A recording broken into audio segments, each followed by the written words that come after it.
The new Minecraft update has been supposedly focused on combat, but there's one aspect of combat that, in my opinion, has been pretty much ignored. Potions have been in the game since 1.0, with the system almost exactly the same as it is today. Even back in 1.9, when the first combat change came about, there were some minor tweaks and lingering potions were added, but that's really it. So we are looking at a system that remains the exact same for like 12 years with no major reworks despite its pretty large impact on the game. To show some examples, in Minecraft it takes about a second and a half to eat something. Regardless if it's eating a golden carrot or drinking a potion, that's going to be the same amount of time. So why would you make a potion with the golden nuggets to heal 4 hearts when a gold carrot's saturation can regenerate 4.5?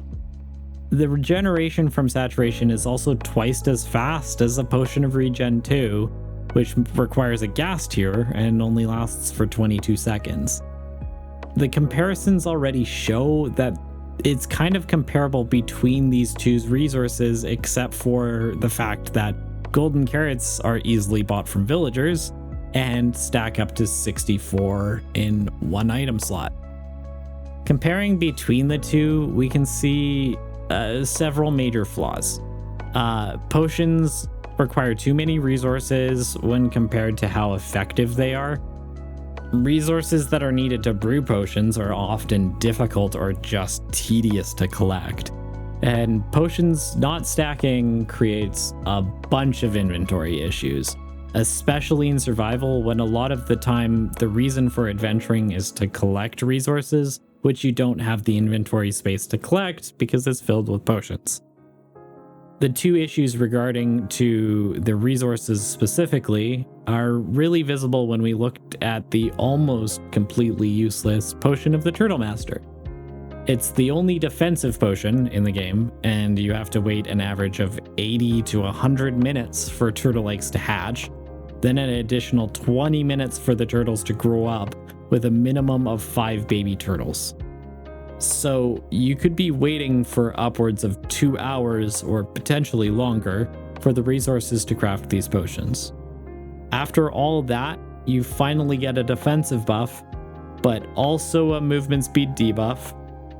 And honestly, if they added a swim speed buff, it might be useful, but right as it is, it's just kind of pointless in survival. Maybe it's useful in online multiplayer PvP servers, but I don't know. Last issue is probably the biggest one though. Potions not stacking in any way creates so many inventory management issues. It basically requires you to have shulker boxes before you use potions constantly. Or bundles, if that feature is ever rarely released, could maybe solve it. I don't know. For example, I recently attempted to take on a mansion. We had potions of regen with the max time in addition to the golden carrots to help with the vexes we encountered. I had in my inventory 6 slots dedicated to this, or a 1/6 of my inventory. This provided me with a total of 9 minutes of regen to tackle an entire mansion. They took 2 minutes to brew, not including the resources I collected. This left me struggling to manage my inventory when important items would drop, like totems of undying, or I found the Vex armor trim, which is the only reason to go to a mansion. But that's a whole different issue. Clearly, there's issues. Blatant ones that really shouldn't be ignored by Mojang.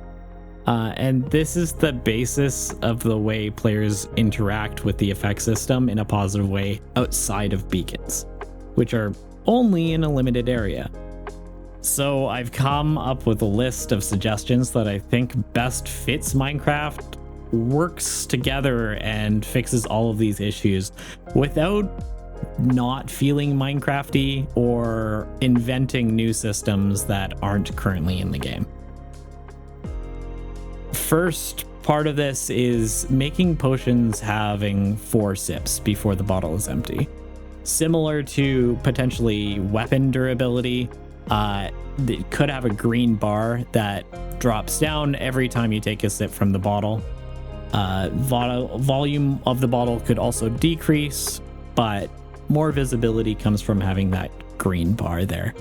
You could also make the potions stack to 4 bottles per inventory space, but the 4 uses per bottle better improves the next suggestion I have, which is make the potion ingredients work towards more potions than simply a one-time 3 potion system.